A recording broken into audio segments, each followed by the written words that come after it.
It's the album that shocked the world, Judas Priest's Turbo. In 1986, when heavy metal embraced the glam of hair metal, Judas Priest followed suit, unleashing Turbo. It divided fans, rocked MTV, and sparked controversy that still echoes today.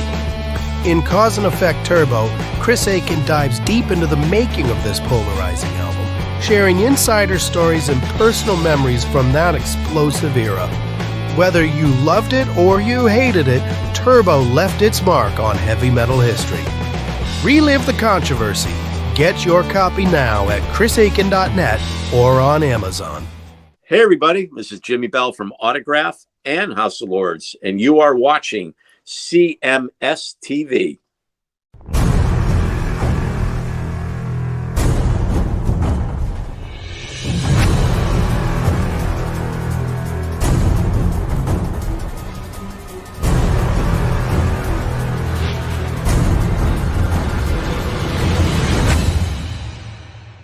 That's enough of that, goddammit. Enough of that good music shit. Yeah, no kidding. It is your classic metal show. It's Chris and John hanging out tonight, drinking a little bit tonight. That was Havoc. Before that, we had Halo Effect, which some liked and some didn't. But I did. And unlike a Neely show, it's all about me. I like it. I mean, you did start the whole thing off with fucking Sons of Apollo, so. Yeah. I'm just playing whatever I wanted to hear tonight. No requests. Y'all can send them all in next week. I'm sure you guys probably loaded Neely up with 50 of them going in, so we'll have 100 requests for next week's 12 songs that we play. So yeah. So that was Havoc, and there was some Havoc at Rock In Rio apparently here, a week or two ago. Like how I did that. Well played, man. Cheesy 101 here. Jesus Christ. Right. All right. Well, it's not a secret that the world of Journey is just a shit show right now. Yeah. Whether it's the two mainstays suing each other, Jonathan Cain and Neil Sean suing each other, or I saw today that my new friend Ross Valerie piped in and said, I don't talk to those guys anymore. And I noticed he didn't kind of mention why. He just, I just don't chat with those guys. I just forgot to call them or something. It has nothing to do with them trying to steal the band or anything. Which, before we even get into the topic, seeing how everything played out business-wise with this, with two different lawsuits about waste and wasting the money and everything, there's a part of me that believes that maybe Ross Valerie and Steve Smith were right to try and take over this band and fix it. It's a tough one. I don't think it's a tough. The thing that always gets me about this, is did they really think that the other guys that they were trying to overthrow were some like a fucking kingdom or something? Right. Did they really think that these other guys were so stupid that they didn't know what was going on, like to the level that all of a sudden, like Steve Smith and Ross Valerie would come out of court and be like, we own Journey, and anybody else in the band would go, wait, what? Huh? I mean, it's just the balls that took was unbelievable to me. Well, hear me out on this. And I'm not saying you're wrong, because I don't think you're wrong. But I'm going to play devil's advocate here just to play a little bit. Okay. So here's what I think happened, and I have no inside baseball knowledge on this at all. The only inside I have is that I did talk to Ross 3-4 months ago, whatever it was. And we chatted about it briefly, and then I was asked not to put it in the interview, but that's a whole other thing. Yeah, but we're not interviewing now, so tell everything that Ross said. Let's go. No, I'm not doing that. I'm not a dick. Dude, you do that, and I'll give all the Dream Theater knowledge that I have about the new record and tour and everything. Like, let's just blow everyone out of the water. Let's go. Yeah, no, pass. I like getting good interviews. Thank you. Right. And I like not selling out friends. So yeah, exactly. So what I think happened is those two had a meeting and were like, this is fucked up. This band is going to fucking fall apart. This shit is going to fucking crater and we are going to get fucked because those two guys are going to pay themselves before they pay any of us. Yeah. So we got to do something about this. You know, the legacy's starting to get a little tore apart. We're having problems making payroll to the crew. Let's just see what we could do. So they call some fucking attorney, whoever their attorney is. Okay. And the attorney says, well, I could probably help you with that. I think maybe you have a legitimate case. You've been in the band for 35 years or whatever.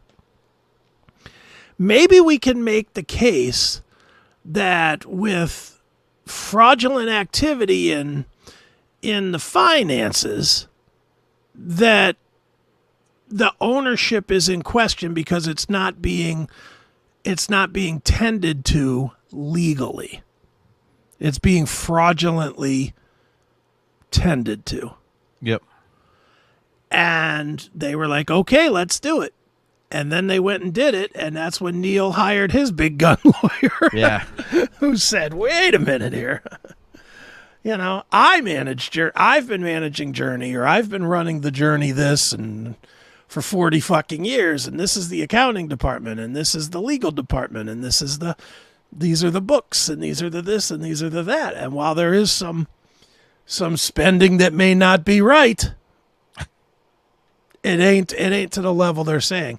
And once that was said, Jonathan and Neil were like, these two fucking cocksuckers gotta go.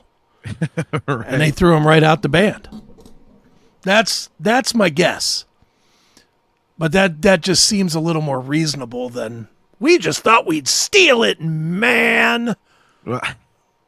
You're not wrong. It's just, I just can't imagine two guys on that level in the band being like, yeah, we're going to get this shit, dude. Like, how would you ever think, if you're not Steve Perry or Neil Sean or Jonathan Cain, that you can go into a court and be like, yeah, I want to take over control of Journey?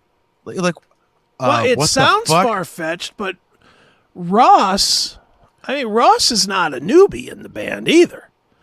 No. Ross has been, where's Journey? Where's his time in Journey? I think Ross was at the beginning. I think he's an original, but he left for a minute. Whatever. In fact, I know he left for a minute because I saw one of those tours that Raised on Radio when they had Yo Dog, Randy Jackson on bass. That was recent that they had Randy Jackson on bass. That was again recently after they fired Ross this time. But back in 86 or whatever that was, they had, or 85, whatever. Okay. Whenever that was, they had Randy Jackson on bass for Raised on Radio. Well, but I mean, dude, Ross was on the records. You know, he was in the band, you know. Mm-hmm. So, but again, like anybody in the world is going to know that it's Neil Sean, it's Steve Perry, it's Jonathan Cain. Those are the three guys. And even Jonathan Cain is borderline. Jonathan Cain has less in. I would love to know how he wormed his way into it. Because Jonathan Cain he is a dick, but Jonathan Cain has less input into it than Ross Valerie. Ross was there for all of the time from 73 or whatever year it was that they formed. You know, I mean, he was in for all of it. Jonathan Cain came in 80. I know he wrote Hopelessly in Love. That's like 80 or 81, something like that. So that's when Jonathan Cain came in. So, but somehow Jonathan Cain probably said he'd stop writing for him if they didn't make him a partner or something. I'll bet that's what happened. The thing with me, and I know we're going to get to Arnel. Yeah, we will. But this is why I think Jonathan Cain like is a fucking dick. Like, and I'm not a huge Journey fan. I totally appreciate them, obviously. You know, I mean, the vocal ability and stuff, which we'll get to, but the ability to write these monstrous hooks, these hits over and over again, is amazing. But if you go watch that documentary, like I think it's called "Don't Stop Believing," whatever the fuck that documentary is, where they found Arnel, right? Yeah, dude. Jonathan Cain was beating that guy into the ground in that documentary. Yeah. And it's like, you know what, motherfucker? He's like, do this, do that, do this, do that. And I'd have been like, dude, after like 3-4 months of that, I'd have been like, listen, you fuck, you want to go out there and sing Steve Perry for fucking 2.5 hours a night? Then go do it, dickhead. And if you don't want to, oh, wait, you can't do that, then shut the fuck up and go play piano, you twat. Yeah, go play your electric keyboard, you dickhead. Yeah, you fucker. Like, yeah, oh, I know you're a great singer. Boy, man, it's got to be difficult to sing for all of, I don't know, about 15 minutes a fucking night. Shut the fuck up, dude. What a cunt. He was such an ass. Yeah, I mean, I've interviewed him before, and he wasn't an asshole, but he wasn't great either. He was, and I am a Journey fan. Like, Journey was my favorite band. Journey, in my youth, it was Journey, Motley Crue, and Metallica. Which, don't ask me why. I was a fucking weirdo. But those were my 3 favorite bands as a teenager. And I was a big Journey fan, and so I was super pumped to interview Jonathan Cain. Right. I was a big Babies fan too, so all the way around, I was excited to interview Jonathan Cain.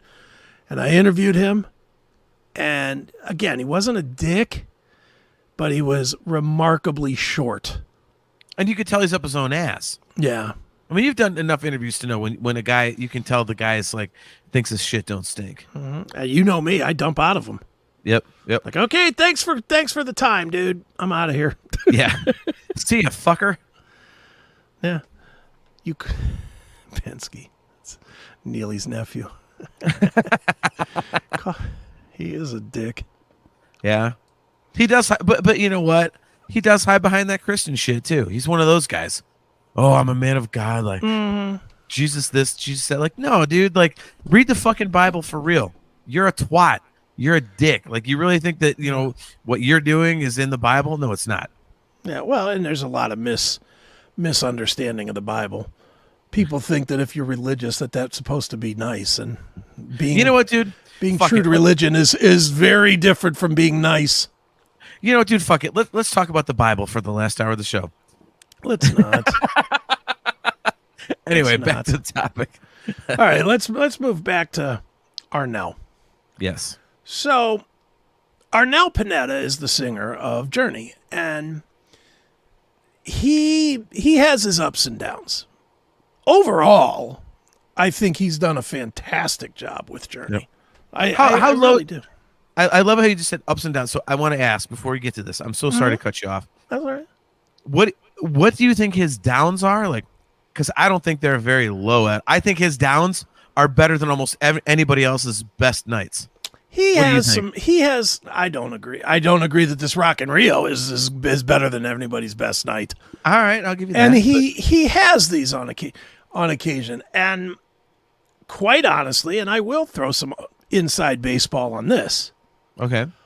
Part of the reason he has troubles is because the lawsuit that Neil Sean caused with Live Nation, when they sued Live Nation, and Live Nation doesn't want to book them anymore for their gigs, and they have to play wherever they can play.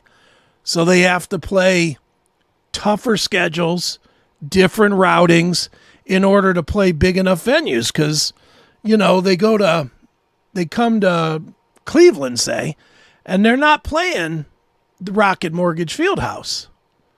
They're playing whatever's not a Live Nation venue. Okay.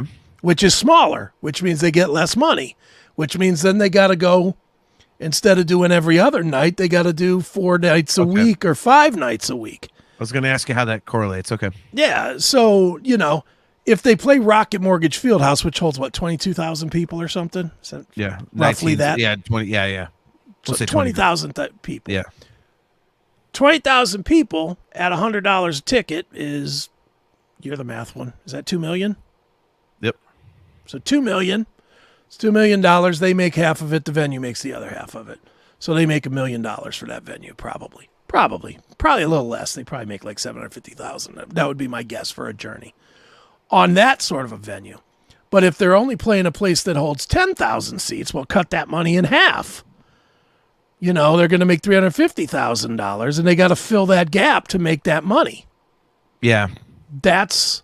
So what do? They end up playing, and if you look at any Journey calendar, you'll see that they're playing 2 nights, 3 nights, 4 nights in a row. This ain't the kind of music for that. It's not the kind of music where the singer can do that. So Arnel does have some nights where he's just fucked. And they've accommodated for it on some level. I agree with whatever here. I don't know what that means. But the guarantee won't vary, but it'll vary if the venue is smaller. Not They'll true. give less of a venue. They'll give less of a guarantee. No. Journey says no, they won't. No. Dude, you ought to know that. When a band goes out, it's look, you know, you think Don Dokken's charging $15,000 here or $40,000 there? Like, no, it's Dokken. I know they do. Paid. I know that they do. Yes. Everything I've always heard, like, and you obviously know way more than I do, is that Dokken gets paid $40,000 a night. Period. The end. Depends on it depends on a lot of factors, but the main factor is how many tickets can they sell. How many tickets are available to be sold? And if there's markable, you know, that would be like saying, let's say the Journey's guarantee is 500,000 tickets. Do you think that it would be the same if they played Rocket Mortgage Fieldhouse or Nautica Stage, which holds 5,000 people? The ticket would be $700 a ticket. Yeah, all right. My understanding from what I've been told by, you know, the minimal people that I know in the industry is that there's a flat price. Well, there could very well be a flat price, but it's per venue size. Okay, all right. Because they have to recoup. These promoters aren't stupid. They're not just booking because they want to have Journey's name on the fucking marquee. Yeah, true. You know, they want to make money. So they're looking at, we can get away with charging $150 a ticket, 5,000 tickets, that's this much money. We want to pay the band 60% of that is usually the number. Yep. So whatever that would be what they would pay at a Nautica. And the same thing would happen at a Rocket Mortgage. Now, Journey can come and pitch anything they want. I mean, I've seen that. I know when these guys start making their calls, they all call and say the same thing. We want $100,000 a show or whatever. And then, you know, I've been in the office back when I was sharing an office with Mitch Karszewski. Yep. And I can remember distinctly, he'd get a call and I'd be right there. And he'd be like, yeah, Dio wants to come into the Flying Machine and it's going to cost you $15,000. And dude would push back. He'd be like, I'm not paying you $15,000. My venue holds 1,000 seats. 15,000 would be $150 a ticket. I can't do that. Instead, I can do, you know, 10,000. That's how it works. I mean, yeah, they come in with a guaranteed number, but you know, everything's a negotiation. That's why tour routing takes forever to book, because they have to negotiate with every fucking place. All right. Except for certain acts. Yeah. By the way, could you Metallica, Taylor Swift, whatever. Could you imagine seeing Dio with the Flying Machine? Just did. Move on after that. Holy what? I did. Fucking move on. But he didn't show up. He didn't show up. He did. There's a funny story on that one. Oh God. So Dio was booked. I mean, I met him there because I was supposed to interview him. This is a weird story, but I was supposed to interview him at the Flying Machine. Okay. And he showed up and walked into the Flying Machine, took a look around, said, nah, got back in his bus and drove away. No shit. Yeah. Wow. He's like, nope, not doing that. See, I always liked the Flying Machine. I did too, but I opened for Firehouse there, and I guess it didn't have a really good sound system. Oh no, the sound system was terrible. Dude, the place was it was not great. No. But my two memories of that are, I opened for Firehouse there, and the night I opened for Firehouse there, you know how there's remember like out in the back there were like woods, behind it. Mm-hmm.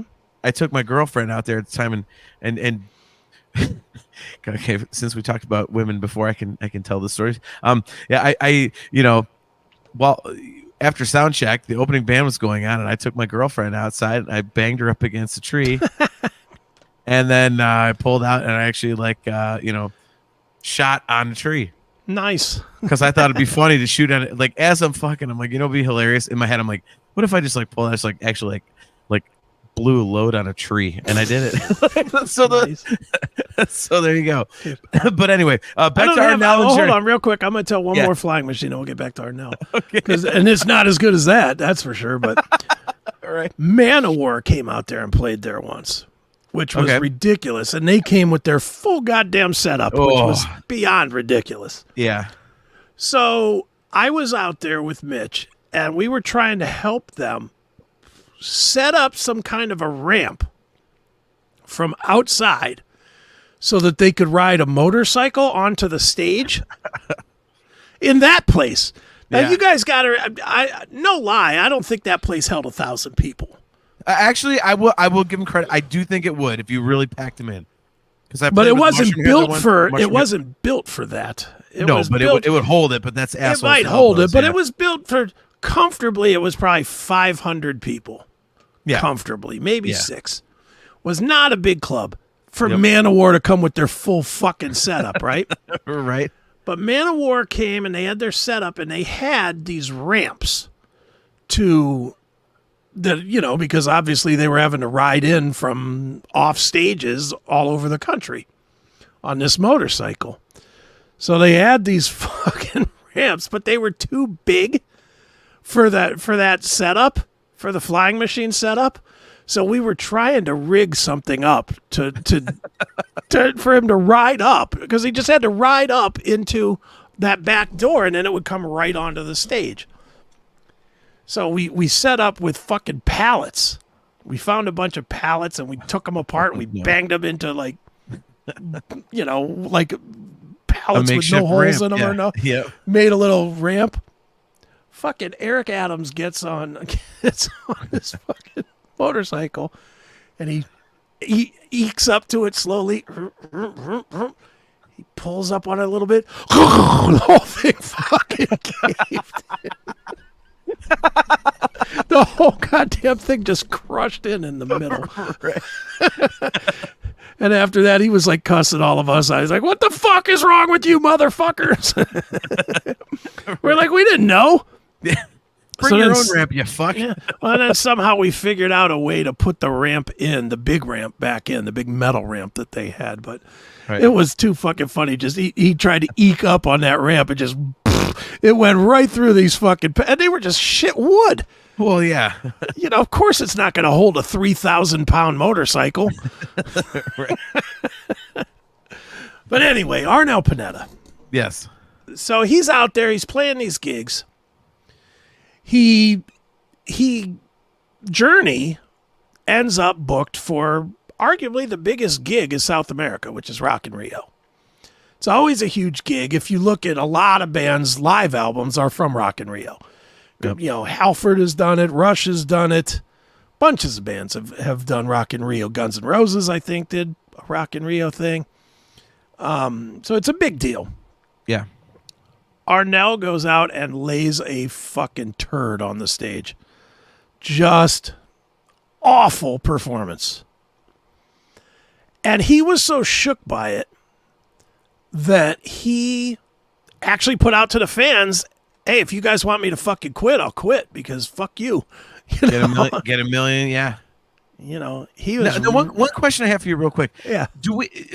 How much video do we have of the show? Because I know obviously the end was a disaster. I'm sure you got video. I'm gonna play "Don't Stop Believing" here in a minute. But my question is like, what was the rest of the show like? It wasn't good. The whole. Let me see if I can find the whole show real quick. Well, no, you don't have to. But if you've seen the whole show and it was bad all the way through, okay, all right. Yeah, so it's bad. It wasn't good. His voice was shot. It was one of those gigs that he should not have played.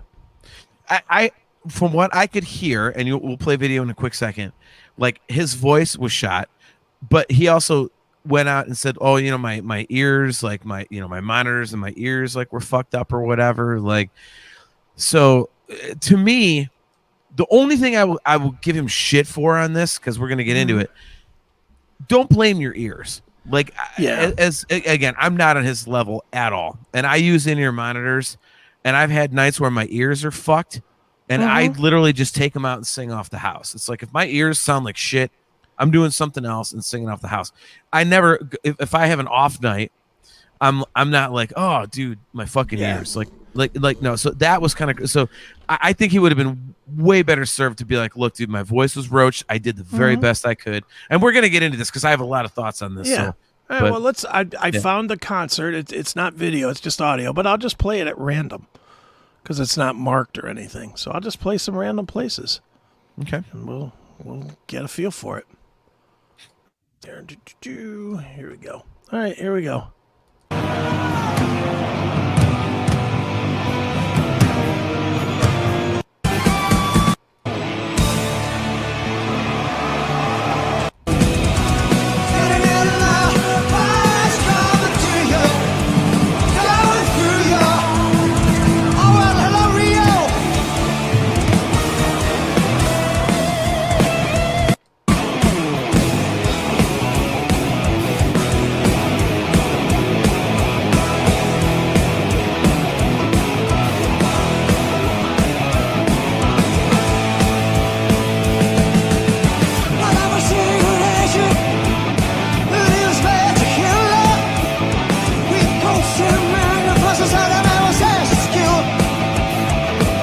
His voice is shot. Yeah, it's total. Dude, you can hear the grit in it. You can hear the grit in it, and it's like, you know, again, I always hate talking about singing shit on the show because I never want to sound like, oh, I know what I'm talking about. I mean, but because I do it, you know, like 50 times a year and fucking, you know, 50 songs a night, you know, dude, you can hear that little grit. And for a singer, that's terrifying because you know if you're at something that's easy for you and you sound gritty, you know those high notes are coming. And you're like, oh Jesus, please don't crack. Like, and it's you can hear it right there, like the but it's like you can hear something. He's struggling here, and here's the biggest problem I have with this, and I guess it's a band problem. But when they figured out, which would have been very early in this, that Arnel just couldn't do it. This band more than any other, they have a better singer in the band. Deen Castronovo. Deen Castronovo does Steve Perry better than Arnel does. He's better at it. And I don't know if they still do it or not, but they used to have Deen do a couple of songs in the set to give. Isn't like Faithfully, I think? Faithfully like is one of them, yeah. Yeah. But when he was going this bad, this is where you say, look, bro, go have a seat in catering. You know, well, it's an image thing. They can't be like, hey, you know, our singer's having an off night.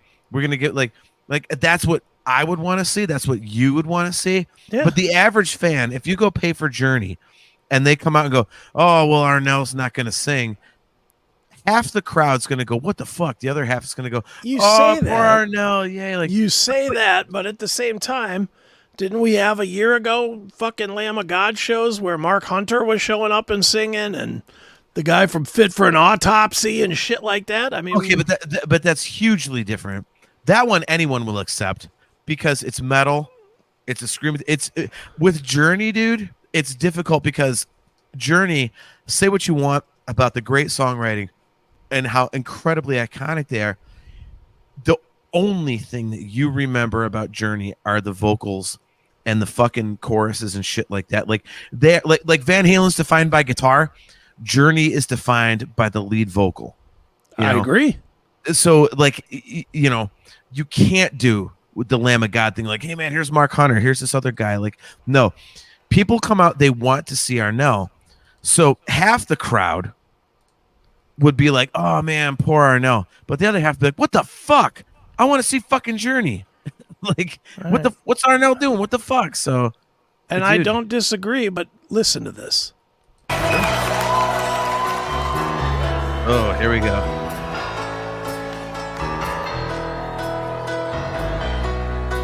This is Deen and Neil. Shelter, small town girl. So good. Living in a lonely world. She took the midnight train going anywhere. And this is while playing drums. Born and raised in South Detroit. She took the midnight train going anywhere. I mean, I wouldn't be upset if I heard that. Yeah. Ever.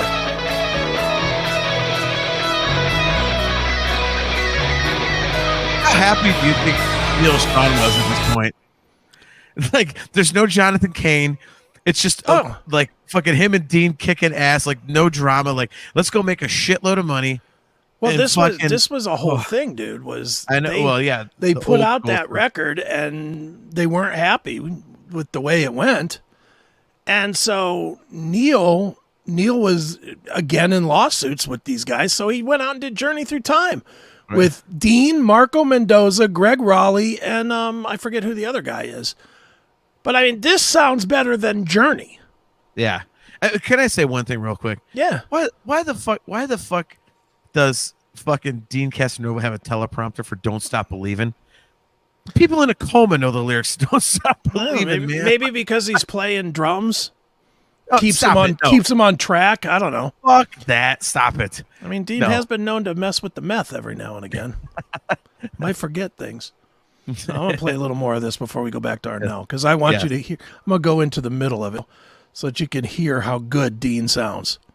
Yes. And then you can argue with me that this wouldn't be better than a bad Arnel for one night at the biggest show they're going to play in a year. Okay. Just keep all of that in mind. Sure.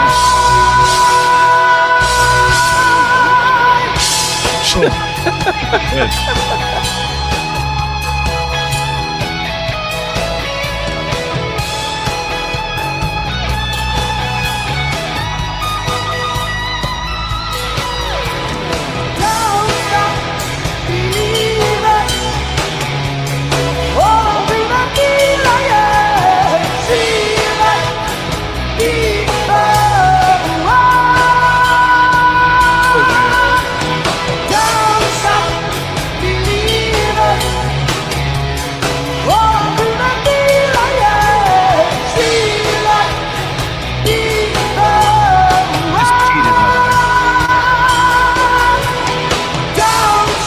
Fucking amazing. Do it here. There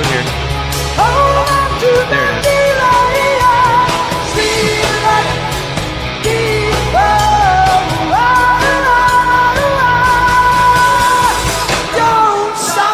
Fucking amazing. Now, you wouldn't rather hear that for one night on the biggest gig that they're going to play all year. Oh, I would love to. But think of how many fans would. By the way, I wonder how many people in the chat or how many people listening to this know that Deen Castronovo was the drummer, like, since Classic Metal Show, fucking Dragon's Kiss, fucking Marty Friedman's debut album. That was Deen Castronovo on drums, dude. Metal as fuck. Yeah, dude, I'm not denying that I wouldn't want to see it, but I'm telling you that, like, the average, again, you and I always talk about this, dude. We've talked about it during this show. The average fan doesn't know the shit that we know. So the average person who just hears the name Journey, I'm going to go see Journey. If the singer's off the stage for half the show, they're going, what the fuck? Instead of, oh, this other guy's singing and it sounds amazing. They're where's the lead singer? Where's the lead singer? You know that's how people look at it, dude. I don't disagree. But if he sounds like this, I'd be fine if they, hook him in the mid-show. You'd be fine, but would they? Yeah, let's hear a little more of this. I'm moving to the middle of the show. Okay.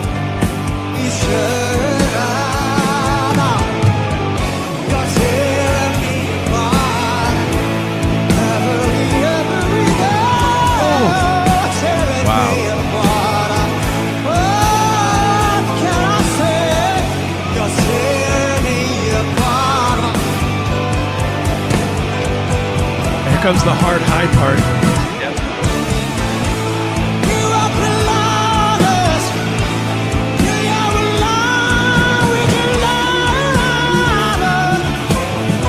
This is what it's not.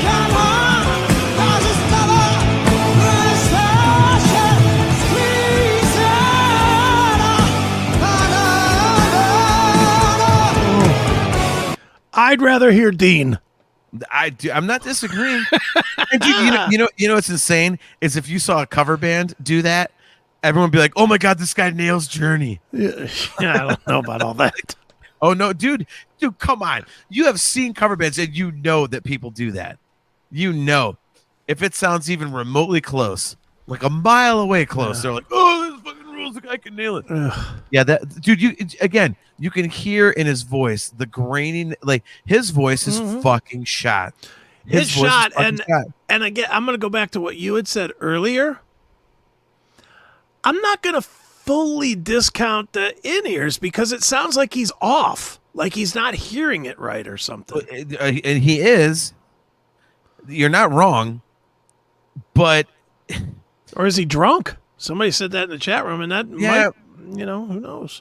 Well, I mean, like I said, like when I say like I take out my ears, I'm playing in clubs or a festival and like 2,000 people. I'm not playing in front of 100,000. So the kickback, like what when I take my ears out, I'm singing off the house, so it's like the speakers in front of me, but I play off the drummer, listen for the melody, whatever. But in a venue that size, Jim, I love you, man. I think I could sing better than that, what we were just listening to. He's tearing you apart every day. See, you do Dr. Hee Haw and Arnel Pineda. Yeah, Pineda, there it is. But yeah, like you follow the drummer, you listen for the melody, and off you go. But in a venue that size, even if you took his ears out, I obviously have never played in front of 100,000 people. Maybe there's so much echo. Yeah, right. Gatlin release party? It was only 98,000. All right, but but yeah, I mean, like with shit bouncing off the stage and coming back at, like, who knows? I mean, his timing sounds close, but his timing does sound a little off. So, nice. Chris just scared my cat. All right, let's hear some more of Arnel. Yeah, here we go.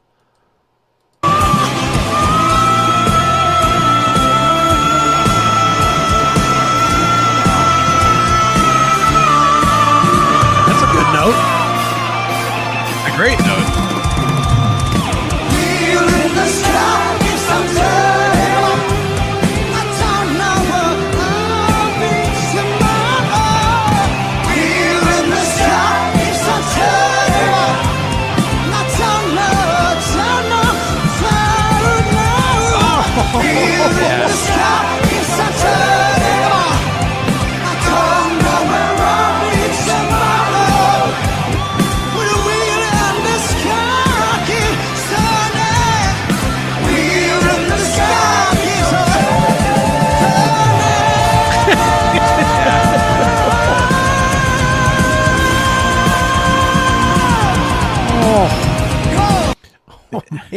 He's just so off. Like, but you can hear, like, again, from a singing perspective, his voice is shot. He's pushing everything he has and still trying to not push too hard to where he can't get through the rest of the show. Yeah. I mean, it really fucks with you, dude.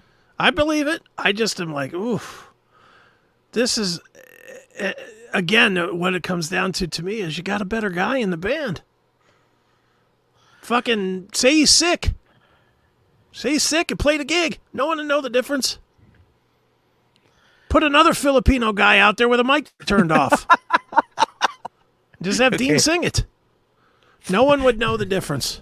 So we went from misogyny to now all Asians look the same, and Journey fans will. Yeah. Hey, he's a short guy, 100,000 people. Who's gonna know? Yeah, it's far away from most of them. They won't know. Right. Oh, Listen, my God. Get your gook ass out there and fucking sing. Pretend. Get out there, rice eater. What are you doing? Rice eater. Nice. Yeah. Dude, no, like you can tell his voice is just like, I've had those nights where you're absolutely pushing to get anything you can out. The thing that I will say that is troubling here, like if your voice is shot and everything, it's the timing. Yeah. Like, having said that, I've had those nights where I'm like literally just like basically screaming on pit just to get through the show. like my timing's still fine. So I'm wondering if there wasn't like maybe he did have a few to drink or something, like because that's a little different. Or like I said, maybe like if he did have his ears out or something, like the sound's bouncing back and forth off the stage, like he can't quite get his timing. Like I don't know. I don't know. I just here's the, and I'm gonna now be conspiracy guy here. Oh boy. This is the third time in a year he's talked about leaving the band. What do you think about he wants out? Would you be surprised if you had to deal with Jonathan Cain? And no, other than he should be looking down the pike at fucking Steve Augeri opening for Lou Gramm and say, I don't know that I want to go that far down. And that's just where Arnel Pineda is going to go. Okay, but here's the thing. Steve Augeri was an established singer before Journey. Like Arnel Pineda, they found him on the streets of Manila, for fuck's sake. The guy was damn near homeless. So he comes from, not to be overly crazy about it, basically comes from being penniless. Yeah. And then he joins the biggest band in the world. You don't think this guy's got money out the ass and doesn't remember? I don't think he has money out the ass. Okay. For him, he does. For him, he may. Well, exactly. That's the thing. So if he has to leave, this guy didn't all of a sudden buy a Porsche and a mansion and all this shit. This guy like was sending money to his family and shit. Like, and he's said this all the time. It's happening. Sending money to his family, supporting his kids and all this kind of stuff. So the guy has all this money. He does. They have done was it 1 record or 2 records with him? I think 3 or 4 actually. Even more. Okay. Well, so he's gonna get something from that on residuals. Like the guy has fucking money. If he leaves, he's more hooked up than he's ever been in his life, or could ever even dream he's hooked up. So if he wants to leave and shit, like then he can leave. It's not he doesn't need the gig. Like, you know what I mean? Like, am I phrasing this right? He doesn't need it because like he's comfortable because he didn't come from anything. Yeah, he's done 3 and some live records. Okay. I mean, I don't think he's broke by any stretch, and for him, he's probably loaded for what compared to eating curry sandwiches or whatever he was doing back then. Right. But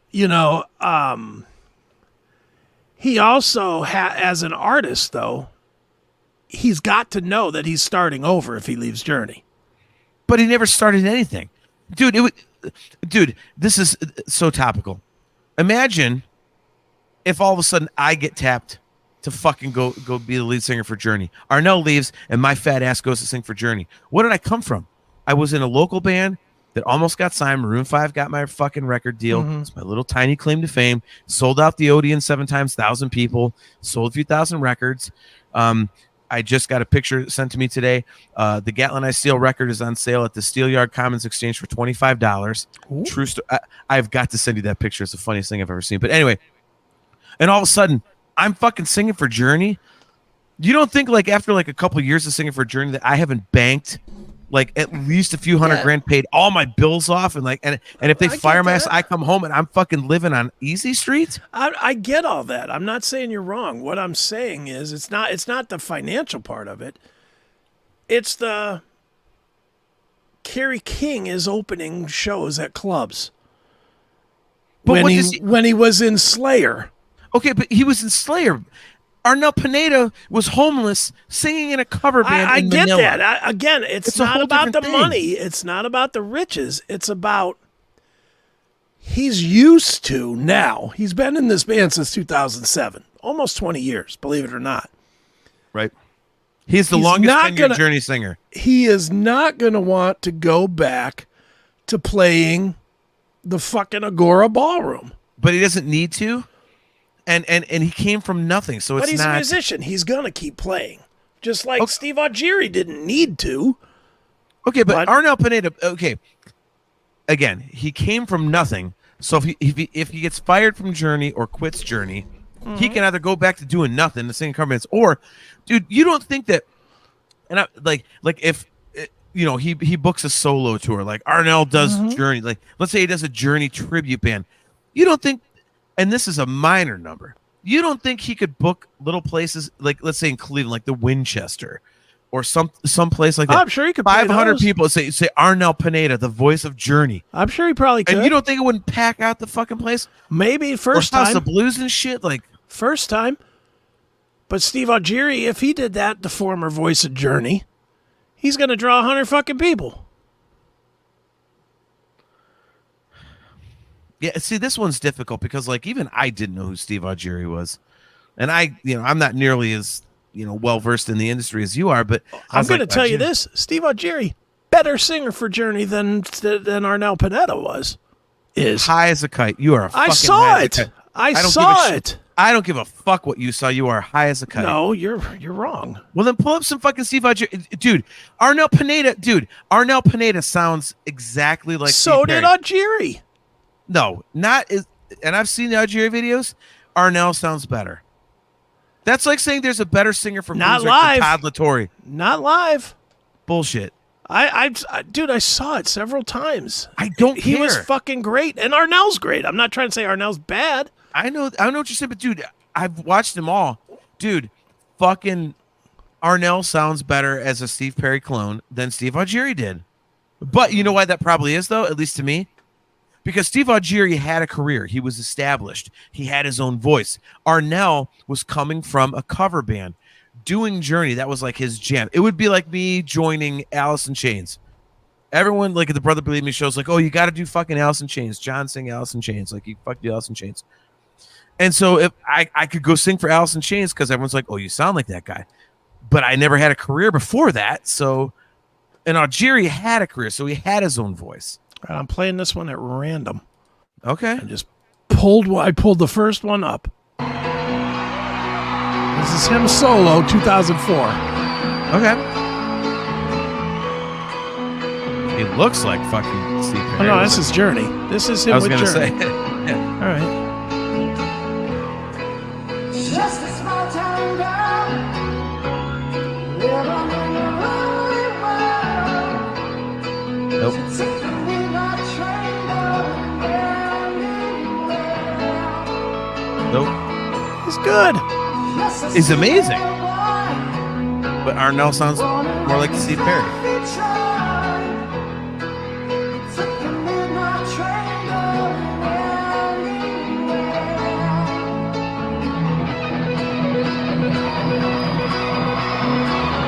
I mean, they haven't really had a bad singer.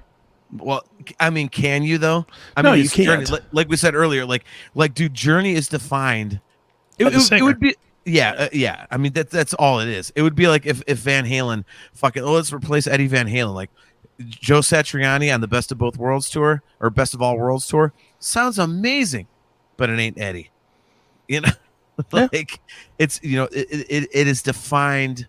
You know, Van Halen's defined by the guitar, and Journey's defined by that vocal, man. Let's just get Joey Belladonna in there. That solves all problems. He ain't doing nothing. Please don't shit on Joey. I love that I'm guy. not. Have you heard him do Journey? I actually have not. Holy shit. Dude, so we're going, like I said earlier, I'm going to New York City to go see Dream Theater in March. I am praying that Joey's doing some Joey show. He is the one rock star I've always wanted to meet that I've never gotten to meet. I love Joey Belladonna. He is like the most humble, fucking dumb. Well, yeah, I love him, but he's dumb. Dude, but his voice is fucking like, if you listen to fucking, I mean, like Spreading the Disease in like 1984, 1985, and listen to him now, it's the same. Yeah, he's The guy great. is amazing. I'm not trying to shit on him in any way, shape, or form other than not the smartest guy in the world. You know what, dude? That's fine, though, man. I love Joey. I want to meet him doesn't so need to be. bad. Okay, here we go. All right. Let me get into this a little bit. Here we go.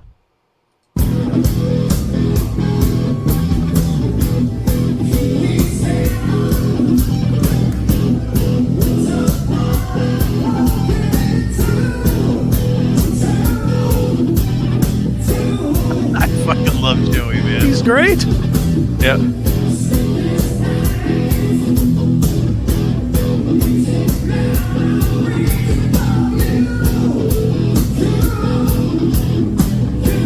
That power vibrato of his is great.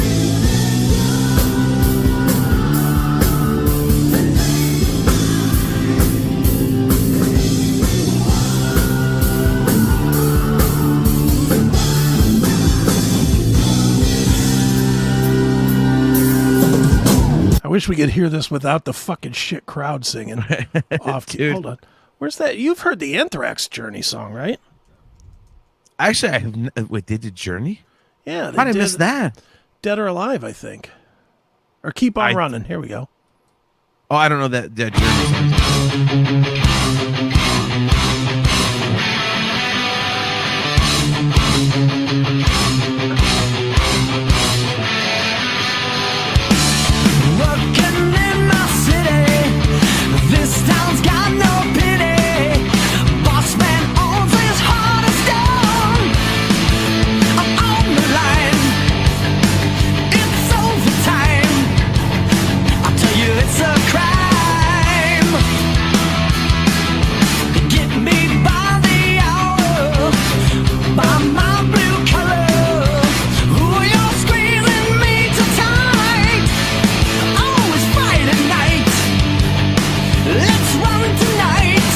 Take the gig.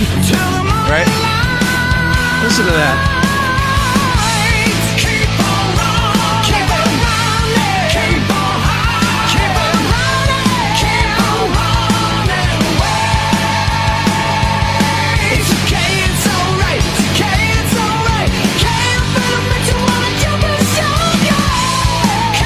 That's nails, man. So good.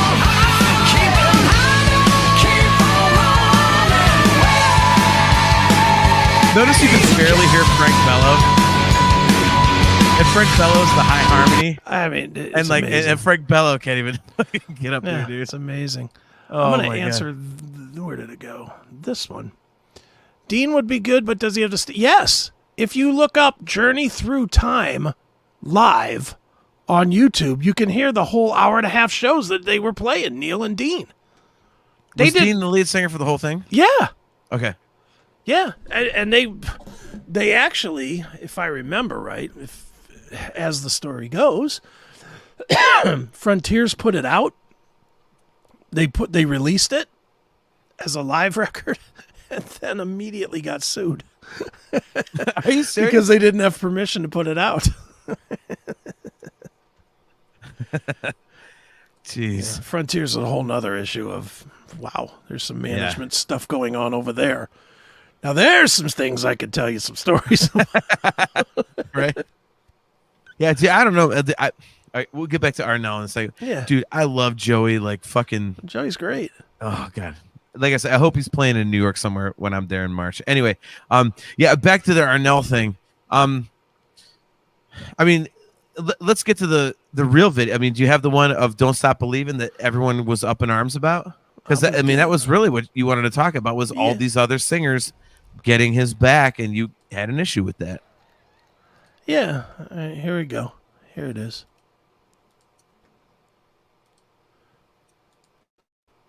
Here we go.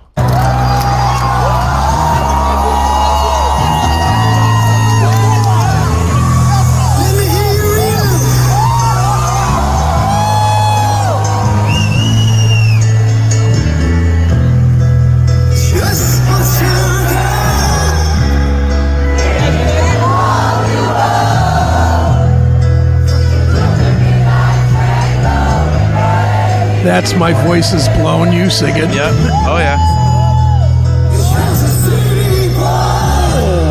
Oh, you can hear it right there.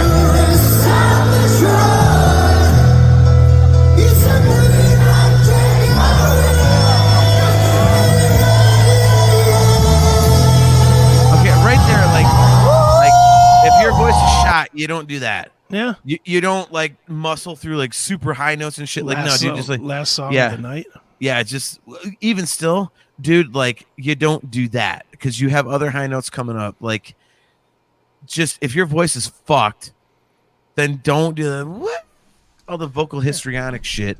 Hold on. Save that for the very end of the song. Right. I'm gonna go back to this here. I'm not saying replace Arnel with Deen. I'm saying for this one show where he was clearly fucked, have Deen play the set. One show, not all shows. Anyway, back to your point about Arnel. So Arnel puts this thing out. He obviously sucked. And this video isn't even the one. Like the one that got all the attention was at the end of the song, and ooh. That's funny. Johnny, you man. That's really funny. I just stopped believing.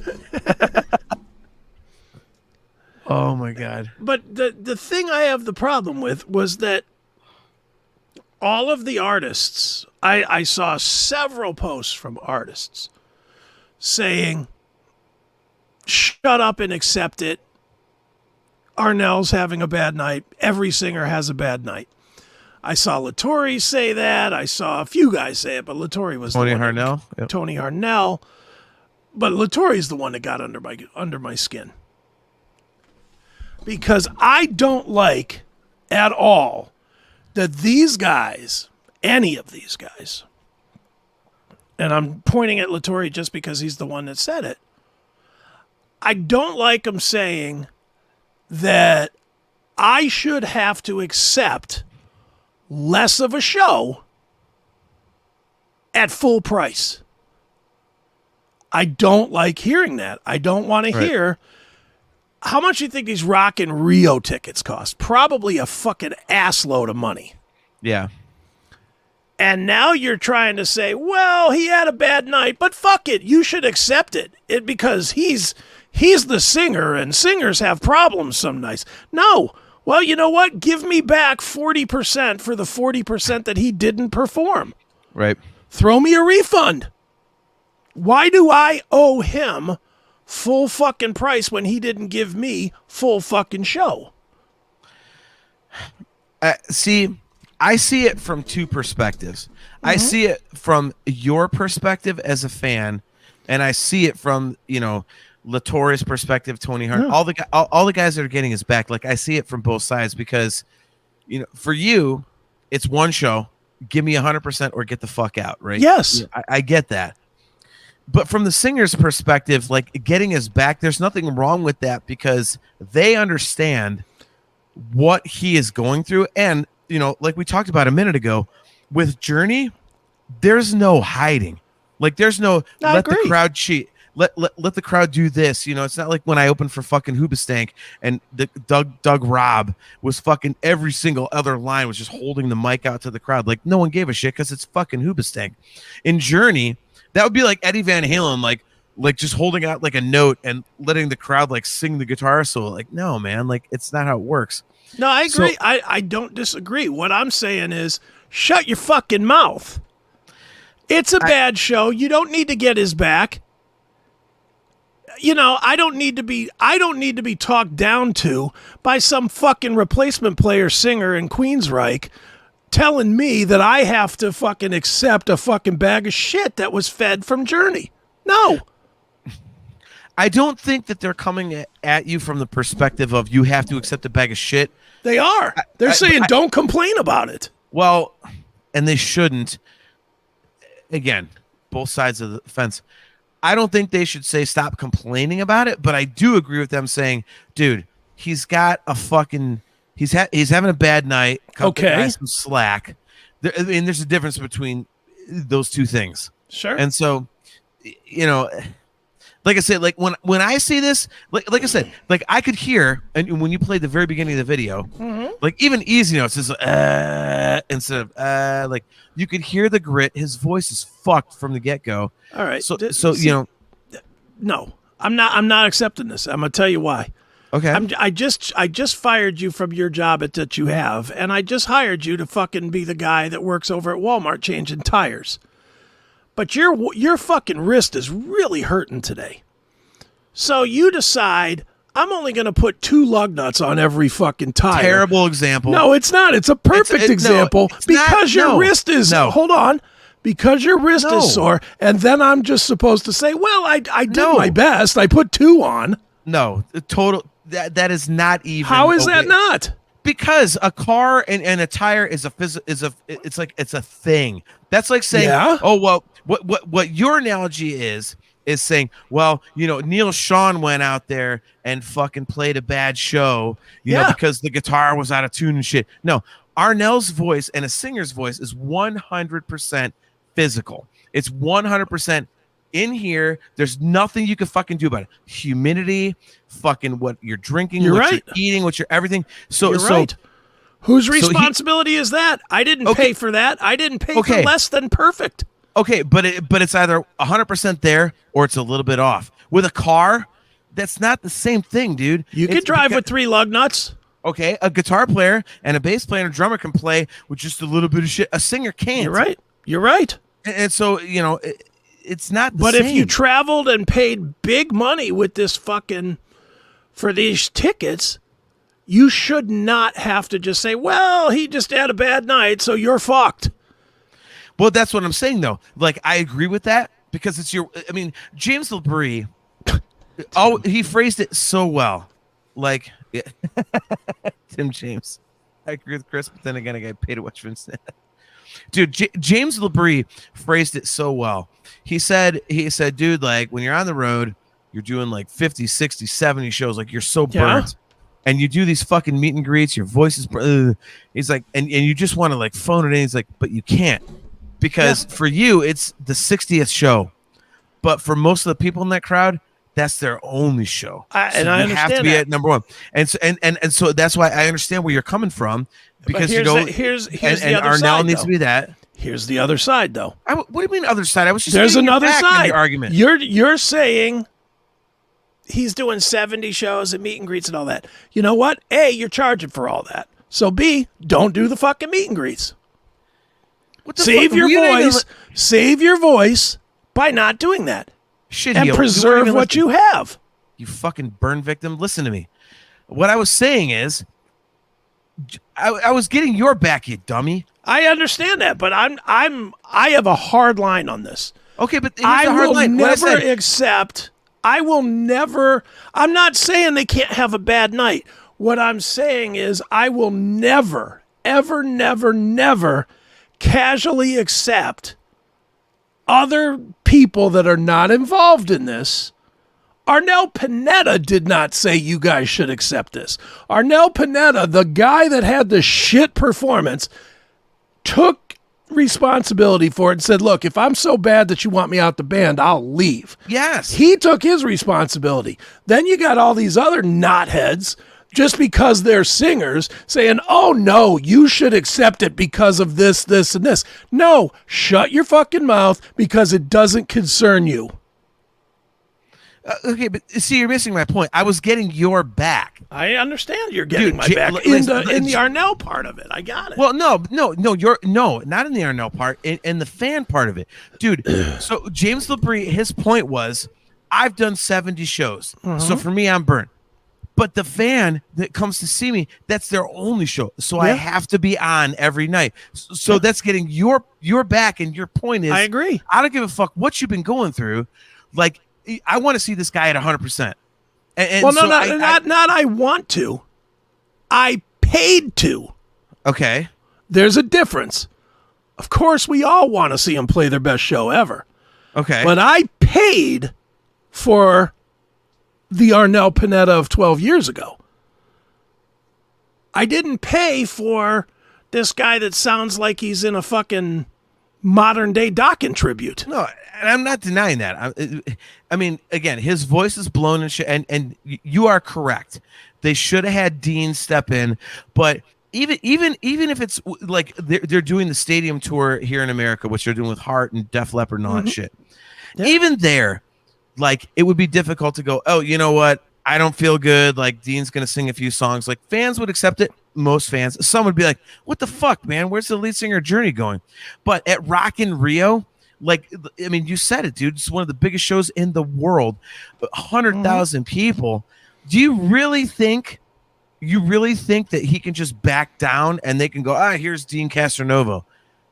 I think yes. I think you have to. Okay, but to you and I, if you but you and I are coming from the if somebody cannot perform, then they should either step down and pay back the money, or they should fucking offer a refund. They're not going to, and I know they're not going to. I know that's an irrational thought. They're not going to refund a fucking Rock in Rio ticket. I get that. Here's 100,000 people. Here's a refund, I get that that's never going to happen. Right. But when you are this band and you have a very viable alternative that will work for this one show, To us. you don't trot to 99% of the people that won't notice. You trot out, you do your best to give the best show, not trot out the guy and do a shit show. Dude, the average fan wants to see the lead singer, and even if the lead singer isn't doing great, they'll accept it. I mean, this is all full circle, going back to the David Lee Roth crap we were talking about. And dude, like, again, you keep looking at it from the perspective of you and I, but you and I are like, I can't say you and I don't want to. You're in the business, okay? I'm on the fringes of the business, so we know these things. And I would want to. If you and I were watching Journey right now, and Arnel's like honking like a fucking goose, you and I would both look at each other and go, "Oh man, let's fucking. Why don't they let Deen sing?" But it's you and I. You know shit. I know a little bit of shit. Like, it's a different thing. The average fan is going to go, "Where's the fucking lead singer? Who the fuck is singing? What's going on?" Like, and especially again with Journey, it is so lead singer driven. I understand. But I honestly, you want to know what I think the reason is that they didn't do that? And I don't think it's any of the reasons that we've put up there. Okay. I think it's as simple as Deen doesn't know the cues. Well, he doesn't know the cues. Well, then why did he have well, that actually goes right back to my point about why he had a fucking teleprompter for "Don't Stop Believing." I just think these guys. I think these guys are lazy, and they didn't say, "Okay, this is what we're gonna do. Let's work it through backstage, or tonight, the night before, or whatever." Because Arnel is fucked. I'm not trying to say that they should replace Arnel or that he's never allowed to have a bad night or any of that shit. Right. I'm saying that I don't want to hear from other musicians that have nothing to do with Journey trying to counsel me as a fan like I'm some dummy that doesn't know anything. Fuck you. You're not that smart either. You're singing somebody else's songs. So shut the fuck up. Again, I see two sides to that. Number one, I completely agree with you on that. Like, don't fucking tell me what I should and should not accept. But the other side of it is, because they are all singers, they are going to defend their own. Yeah, they're going to go because they know what he's going through. Like, but they don't need to, because you know what I'm going to do now? I'm going to watch for a Queensryche with a bad note. Now I'm on that tip, because clearly he's telling me how I'm supposed to watch fucking music, and you know what? I don't agree, so I'm going to watch his music the same way. Well, he's lucky that he's a goddamn star. And again, I know he's great. I'm not trying to shit on Latore as bad, or I know he's amazing. I've seen it too. He's fucking amazing. Yep. But I don't need him telling me how to fucking react to something else. Shut your fucking mouth. You're not in that band. You don't know anything. You don't know why Arnel had a bad night. You don't. He doesn't know that Arnel wasn't out partying and fucking hookers the whole night before. He didn't know that. True. That's a very good point. So why is he fucking offering anything? There's two guys on this planet I would accept it, or maybe three. I would accept some knowledge from. Steve Perry, Steve Augeri, and Jeff Scott Soto. Yep. Yeah. That's it. Guys that have been in that band at the biggest level and know. Anybody else, shut the fuck up. Yeah. Simple as that. No, I mean, you're not wrong. It's just damn right I'm not wrong. I'm never wrong. Eat my ass. Dude, it's just, I mean, again, I see it from both sides. And as a singer, that's why you're half blind, dickhead. I'm not half blind. I'm not my wife. Love of God. She's Although actually blind. if I keep going, I'll have bigger tits than her. But that. Yeah, dude. I don't know. I'm a fat bastard, as you well know. Yeah, I mean, lovely fucking bags, though. Jesus. Yes. 50 years old and she's got 20-year-old tits. Jesus. Dude. I don't know. They're about 40 after the mileage I put on those fuckers. Anyway, yeah, dude, I mean, I get what you're saying, but singers are going to protect their own. I mean, it's just a thing with singers, dude. Like, we always look at each other and go, oh man, well, I get what you're going through. Like, I can understand that, this, that, and the other. I mean, That's why a lot of people don't get Vince Neil's back, because he's not actually trying to sing. Right. You know what I mean? I mean, he's just not. People are like, he's just fucking honking like a goose. He's doing the Dr. Hee-Haw shit. And, you know, and that's why earlier we talked about Doc, and that's why I defended it. I was like, look, yeah, is he only singing the lowest note possible? Yeah, but at least it's on pitch. He's trying to hit something. He's hitting harmonies. Yeah. So there's effort there, you know? So, I mean, singers are going to get singers back to, because it's the most difficult thing you could possibly do in a band. Drummer, bass player. I mean, so. I don't agree. I do not disagree. It is the most difficult thing. You know what the second most difficult thing is? Paying the fucking prices of these goddamn tickets. Yes. So fucking show me a good show. Well, I mean, yeah, you're not wrong. I mean, dude, like we said earlier, I spent $600 on a pair of seats for Radio City Music Hall, and I love James LaBrie. He and Sammy Hagar are my favorite vocalists ever. And I know that James has completely and honestly admitted, he's like, dude, I can't sing the shit I did before. So I'm hitting low notes and stuff. So Penske, Steph and her boobs and everything. That's actually the whole reason why Akin and she are best. Akin and she are best friends. I've seen them. And I was a piece of shit, and they're best friends, and the story goes on and on and on. I've seen them several times, actually. I didn't want to hear it. I'll get in mad amounts of trouble about even you saying that. I still hear about that to this day.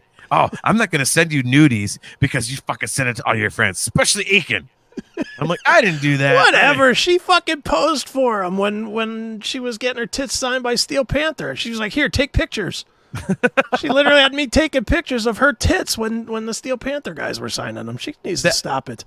That never happened. That did happen. Not according to her. Please. Do we need proof of that? I could probably find some proof of that.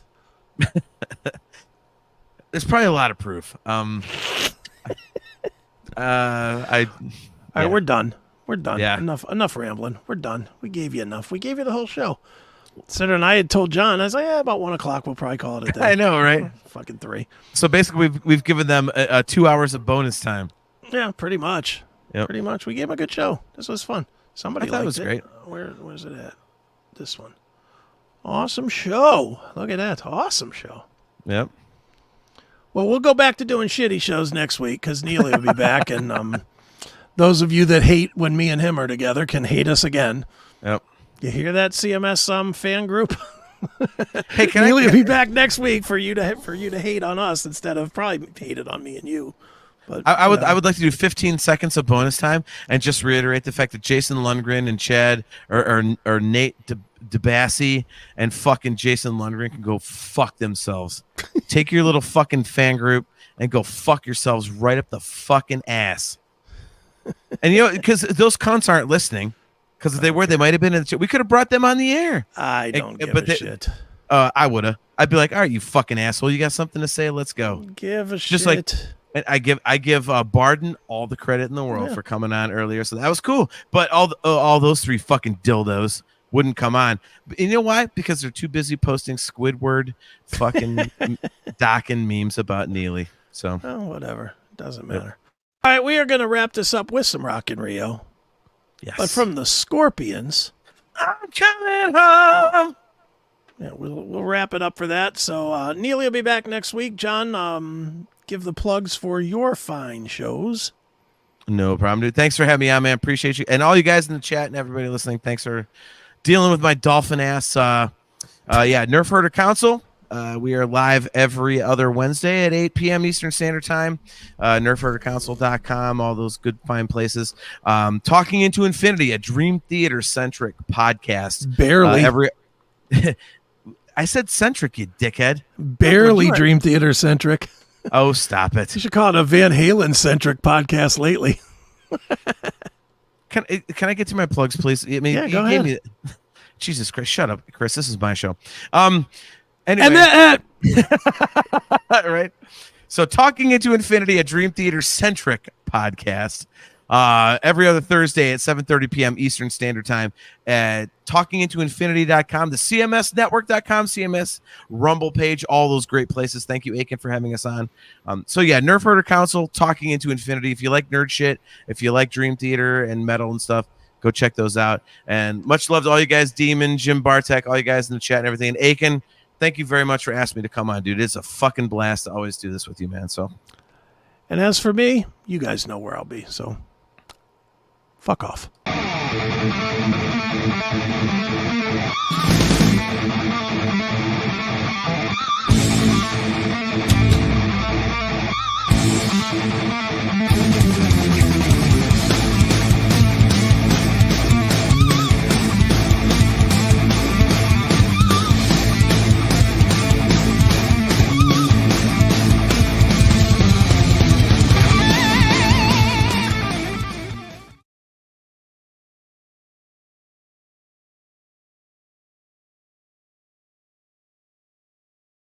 All rise. The gavel is struck, and for a limited time, the Classic Metal Show is unleashing a rare collection of Judge Akin merchandise. If you stand with the bold rulings of your favorite metal judge, now is your chance to show it off. From water bottles to t-shirts, these exclusive items won't last long. Get to cmsstore.cmspn.com and claim your Judge Akin gear before the court is out of session. Court is adjourned.